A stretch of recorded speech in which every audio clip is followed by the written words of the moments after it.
There is virtually no chance that any Russian residing in Russia will go to trial in The Hague under the ICC's jurisdiction. Welcome to Global Dispatches, a podcast for the foreign policy and global development communities and anyone who wants a deeper understanding of what is driving events in the world today. I'm your host, Leon Goldberg. I am a veteran international affairs journalist and the editor of UN Dispatch. Enjoy the show.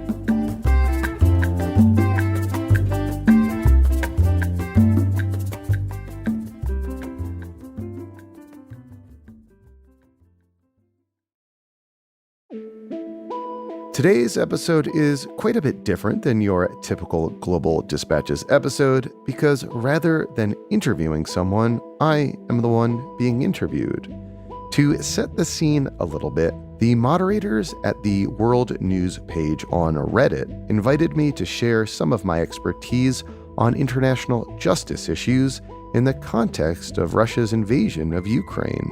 I have reported on the International Criminal Court and other issues related to war crimes and crimes against humanity for nearly 20 years and was glad to take questions from moderator Akaash Maharaj, ambassador at large for the Global Organization of Parliamentarians Against Corruption and a fellow at the Munk School at the University of Toronto. I draw on my reporting to offer some commentary about the role of the International Criminal Court in Ukraine, about how various countries' claims of universal jurisdiction for crimes against humanity may offer one method for justice, and we discuss growing calls to create a special tribunal to prosecute the crime of aggression in the context of Russia's invasion of Ukraine. I was glad to have the tables turned a little bit and answer questions instead of being the person to ask them, which is 99.9% of all Global Dispatches podcast episodes. The conversation is timely, and I think you will appreciate it. So here is Akaash Maharaj and I recorded live on Reddit.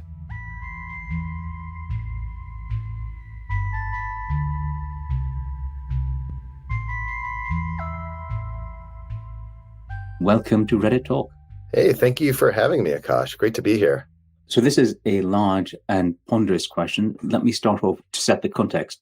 Before we immediately go into the question of the crimes that have been committed in Russia and what the options are, can you give us a sense, broadly speaking, based on past practice, of how the international community has handled war crimes?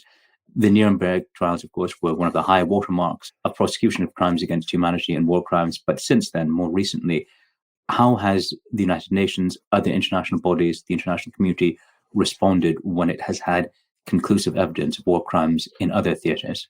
Just to maybe set the context for who I am and how I will approach these questions, I am a journalist who has covered these issues for many years, and my last job before becoming a journalist was as an intern at the International Criminal Tribunal for the former Yugoslavia that was prosecuting Slobodan Milosevic. This was back in 2003. So I've been covering this as a journalist for many years. I'm not a lawyer, but hopefully as a journalist, I could offer some broader context for listeners to understand these questions as we move forward. So to answer your question most directly, as you noted, the Nuremberg trials following World War II created a sort of slow momentum that justice for war crimes is something the international community ought to focus on. And that momentum during the Cold War sort of crumbled. There was no real way to bring the international community together to create entities to pursue war crimes and crimes against humanity. Then you saw two things happen in the 1990s following the fall of the Berlin Wall and the dissolution of the Soviet Union. The first was the war in the Balkans, and the second was the Rwandan genocide. Both were instances in which genocide and horrible crimes against humanity occurred. And in response to both of those, you saw the creation of two distinct entities. The first is called the International Criminal Tribunal for the former Yugoslavia, which was established in the early 90s to try crimes that occurred in the context of the Balkan War. The special is the International Criminal Tribunal for Rwanda, the ICTR it's called, which was established to prosecute genocide and crimes against humanity that occurred in the context of the 1994 Rwanda genocide. Those are two distinct courts that they actually happen to share an appeals chamber together, but they're what the international community called like ad hoc courts. They were established specifically to deal with those instances. And as these courts got off the ground in the 1990s and started getting some sort of notches under their belt and started making an impact, there began some deeper momentum to create a permanent court, not these ad hoc courts, but a standing court to try war crimes and crimes against humanity and individual perpetrators of war crimes and crimes against humanity. And this is how you saw the advent of the International Criminal Court, which formally came to life in 2002 after several years of negotiation over its statute, over its composition, over its rules of procedure. But starting in 2002, the ICC opened its doors and began its investigations and prosecutions. And so we now have 20 years of a track record of a standing permanent court. And this is the context in which the international community is now approaching war crimes and crimes against humanity happening in Ukraine.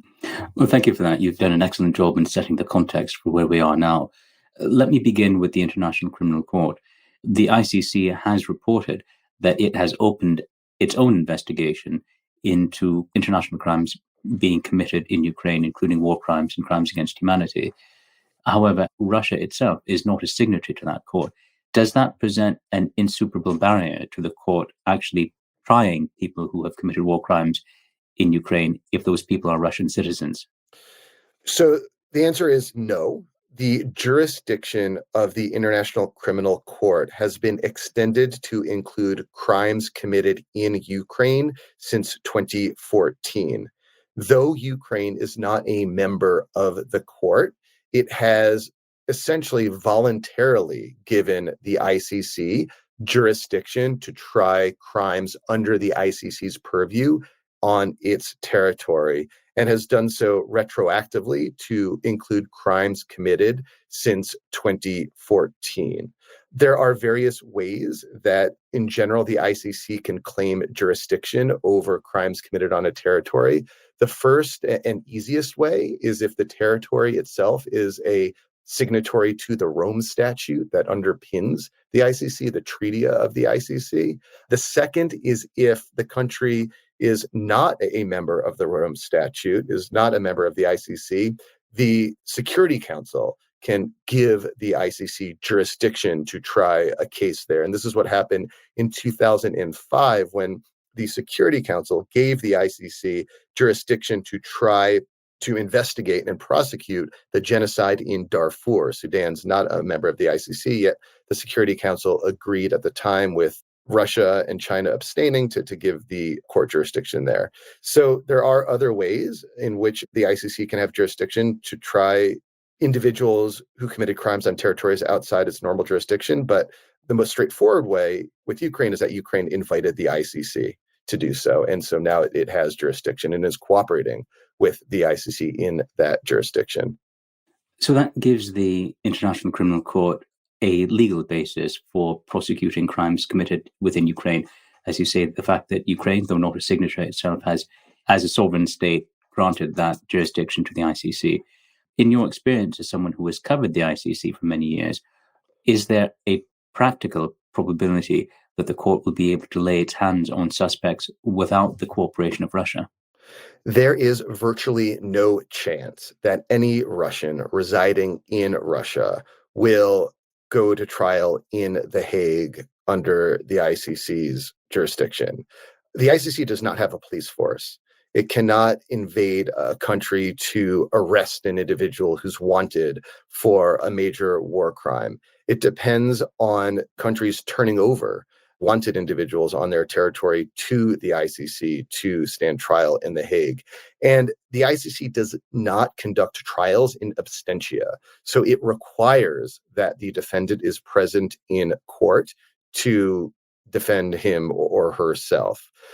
Looking at two instances in which heads of state have been wanted by the ICC. The first is in Sudan. While he was still the president of Sudan, Omar al-Bashir was indicted on genocide. There was an indictment that was unsealed, and he served as president of Sudan for a long time thereafter. Didn't travel much internationally for fear that he might get turned over to the ICC, but he nonetheless served as president of Sudan. There was a coup in Sudan, and he is now sitting in jail. And there is hope and expectation that the current leaders of Sudan at some point might turn him over to the ICC to face trial. But until and unless that happens, the trial for genocide of Omar al-Bashir in Sudan won't happen. Similarly, it is unlikely that so long as Vladimir Putin is president of Russia, that Vladimir Putin or any of his top lieutenants will face justice in The Hague, simply because they're not going to turn themselves in and no one's going to come and get them. Now, the only outside chance that I see that senior leadership in Russia do indeed face justice for war crimes and crimes against humanity in The Hague are if there is some sort of change in leadership in Russia itself. And this is how the former court, the ICTY, the Yugoslav court, got Slobodan Milosevic. When Slobodan Milosevic was president of Serbia, he wasn't going to turn himself in to the ICC. There were elections in Serbia. He lost those elections, refused to leave. There were street protests, and eventually he was arrested by local Serb authorities and then transferred to the ICC, which was a very convenient way of extricating him from Serbian politics. So that's to the extent that you might see Vladimir Putin or any senior leadership in Russia anytime in a courtroom anytime soon, it would be because there is a change of leadership in the Russian Federation. I can certainly see that for people who are Russian citizens who are resident within Russia. What about the possibility of Russian citizens or Russian-backed troops who are arrested or taken into custody in Ukraine itself? Is it possible for those people to be put on trial? So they have been put on trial. There are a number of ongoing cases in Ukrainian courts right now that are trying individual Russian soldiers for war crimes. Over the summer, there were two kind of high-profile convictions. There was a young Russian soldier was given a life sentence for shooting and killing an elderly Ukrainian man on a bicycle. There was another case over the summer in which two captured Russians were found guilty of maliciously targeting some civilian infrastructure with artillery, and they were given sentences. And there are hundreds and hundreds of these cases and investigations that are ongoing and that fall within the jurisdiction of Ukrainian criminal law. This is falling mostly on the burden of local Ukrainian prosecutors. However, there's also a degree of cooperation between Ukraine and the ICC. Just 2 weeks ago, I had the chance to interview the deputy prime minister of Ukraine. And I asked her, what's the extent that your government is cooperating with the ICC on some of these larger scale war crimes trials? And she says 24/7, we are in constant contact with them. We are sharing intelligence. They're sharing with us. We are working sort of hand in glove to bring perpetrators to trial, both locally and potentially internationally. Shifting gears somewhat, you spoke about your experience with the ad hoc tribunals for Rwanda and the former Yugoslavia. As I understand it, those ad hoc tribunals, which were created specifically for crimes committed during those conflicts, were created at the behest of the UN Security Council. I take it then that with Russia wielding a veto in the Security Council, there's no prospect, there's no other mechanism, I should put it, for the UN to create an ad hoc tribunal for Ukraine. Not true, exactly. Oh, really? Okay. Yeah. So fascinatingly enough, you saw just yesterday Ursula von der Leyen, the top EU foreign policy chief, raising and putting sort of meat to bones to a proposal that Zelensky has long advocated for a special court to try the crime of aggression, specifically Russia's aggression against Ukraine. Aggression is sort of the crime from which all others stem. It, simply put, is the crime of invading another country. You can't just invade another country in the way that Russia did to Ukraine. It's against international law. Well, you can do it. It's just illegal. Yeah, you can do it. It's just illegal. So the International Criminal Court, I can get into like a mini history lesson here, but when the ICC's statute was created in the late 90s, early 2000s, at the behest of the United States, the crime of aggression was left out of the statutes that were included in things that the ICC could prosecute.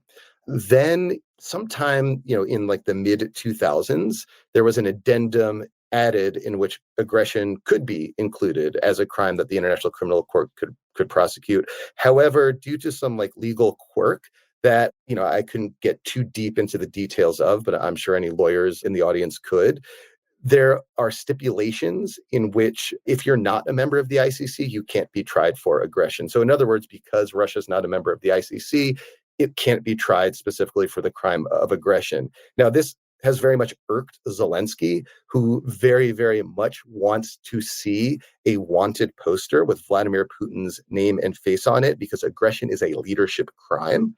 So he has been pushing the international community in general and Europe in particular to devise an alternative mechanism to try and prosecute the crime of aggression against Ukraine. And it appears there is now some momentum to do just that, with von der Leyen's announcement just yesterday that she is taking this to her colleagues at the European Union and other allies around the world. And interestingly, this does not require the Security Council to approve. It can be done with an act of the General Assembly in which no country has a veto. Specifically, Russia doesn't have a veto. And there's some precedent for this as well. There is a crimes against humanity court chambers in Cambodia that was trying Khmer Rouge crimes, called the Extraordinary Chambers of Cambodia, that was created by an act of the General Assembly with the approval of the Secretary General.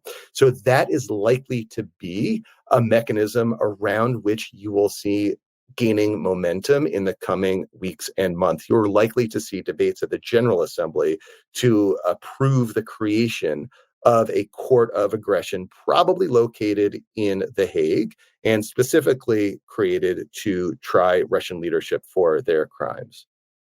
I have to wonder, though, that as much as other major states, such as the United States, might wish to see Russia put in the dock for crimes of aggression, I don't imagine that they're particularly enthusiastic about the prospect of themselves being put in the dock for such crimes in the future. Do you think that other major powers who might not wield a veto in the process that you've described will support it in the hopes of bringing justice to Russia? Or do you think they will quietly lobby against it for fear that it might be used against them in the future? So specifically, this court, I foresee being an ad hoc court. That's not a permanent court to try the crime of aggression, but rather an ad hoc court to try the crime of aggression in the context of Russia's invasion of Ukraine. But your point about the United States and its general hostility, not just towards including the crime of aggression as part of common international law that could be enforced through the International Criminal Court, but more broadly as an opposition force against the ICC, is very well taken. The Rome Statute, the treaty that created the ICC, was negotiated at the very tail end of the Clinton administration. And, Bill Clinton reluctantly signed the treaty one of his last days in office, something like in December of 2000, knowing full well that the Senate would never ratify the treaty, believing it to be a kangaroo court to try the U.S. troops. In one of his earliest kind of moves in office, the incoming George W. Bush administration, spurred on by then the Undersecretary of State for Arms Control, John Bolton, unsigned the treaty and began a campaign to delegitimize the ICC. And this campaign was so extreme. At one point, I reported this out in the early 2000s, that even as there are countries in Europe that were supporting the US-led war in Iraq, the Bush administration was still seeking to penalize those countries by withholding military aid simply because they were members of the ICC. It was like a wild and ideological drive to undermine the legitimacy of the ICC. Eventually, the ICC, I think, sort of proved itself. And by 2005, you had the US supporting extending the jurisdiction of the ICC to Sudan to try Omar al-Bashir. And more recently, you are seeing quiet efforts at this point, but I foresee that these will pick up steam in the US Congress to remove certain laws on the books that are about 20 years old, intending to prohibit American cooperation with the ICC. There are a number of laws basically that prevent the US from funding the ICC or providing intelligence assets to the ICC. And I think Russia's invasion of Ukraine has changed the politics of this profoundly, in which you're going to see even many Republicans, I think, start to support a way to find a modus vivendi with the ICC to let the US intelligence services and other US assets support the ICC's investigation in Ukraine. And I think this is going to be a real, I think, sea shift in how the US government and Republicans in particular approach the ICC.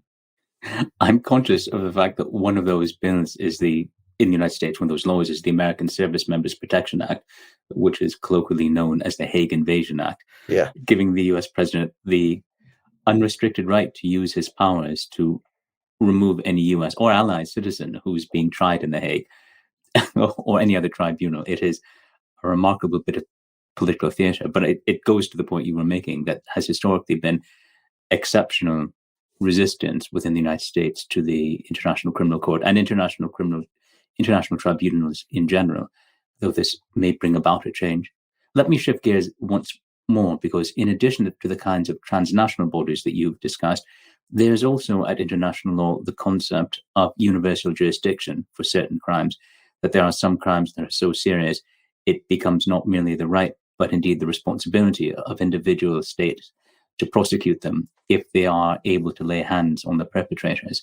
I think that there are about 80 countries in the world that recognize universal jurisdictions in their domestic laws, but only about 15 who've ever made any real attempt to exercise those laws.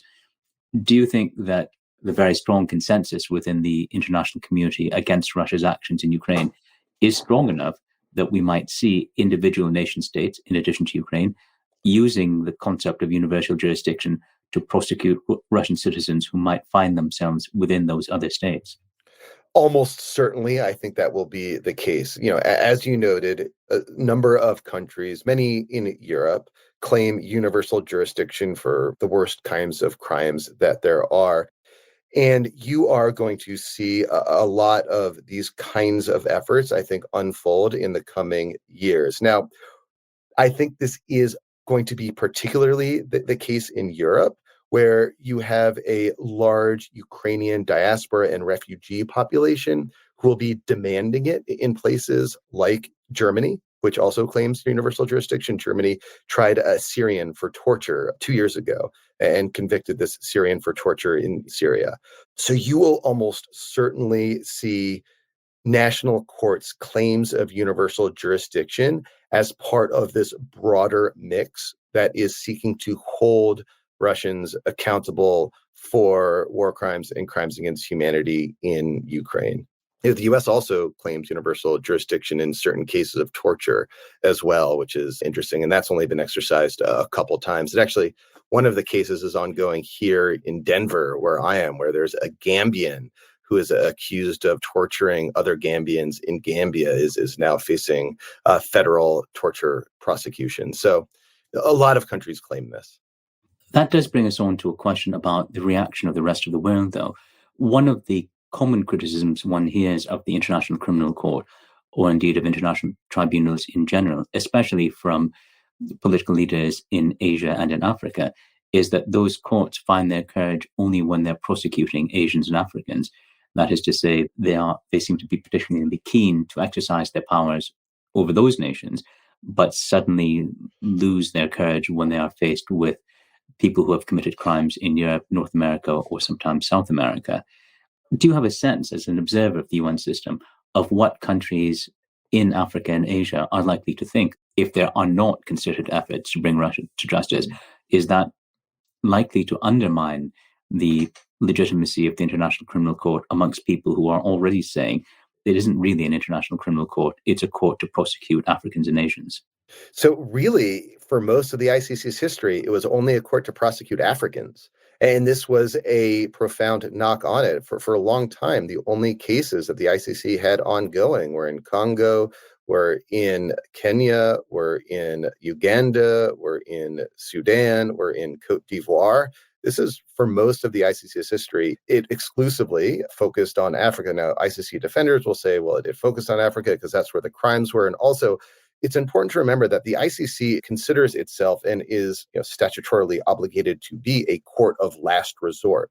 If there are competent local courts that are able and willing to prosecute these crimes, the ICC does not claim jurisdiction. And it was the case in many of these African cases that there just wasn't that domestic ability, or in many of the African cases, the African governments themselves invited the ICC on to their territory to give them jurisdiction. But your point is very well taken. I do, however, see that the ICC's investigation of crimes in Ukraine committed by Russians, and potentially even crimes in Ukraine committed by Ukrainians, to be like a watershed moment in this perception that the ICC only targets the global South. This prosecution, this investigation in Ukraine is the single largest in the ICC's history. And it's being led by Karim Khan, who's a British barrister who kind of cut his teeth in the UN system most previously as a person seeking to gather evidence to try ISIS for genocide against the Yazidi population in Syria. That was his previous job before he became chief prosecutor of the ICC. So I think with this ICC investigation, the reputation of the ICC, number one, is very much online, that they are going to need to demonstrate that they are able to bring evidence and bring charges against Russians, eventually. I think it's unrealistic to expect anytime soon that Russians will appear in The Hague, though, you never know. The ICC also can put indictments under seal in an effort to try to trap Russians who might be traveling abroad and who might be, culpable. So we'll see, to answer your question, but I do think that this moment in the ICC's history is profound and very much a turning point in global perceptions of the International Criminal Court. Mark, thank you very much for taking the time to speak with us. You gave us a whistle-stop tour throughout not just the way in which international law is currently applied to crimes against humanity and international crime, but a very strong historical context for the way this has developed since the Second World War. And I would say a sense of the political dynamics and diplomatic dynamics that are unlikely to take us forward from this point into the future. So we're very grateful to you. Well, thanks so much. It's awkward for me to be answering so many questions when it is my day job to be asking the questions. So I do appreciate the time. Thank you so much.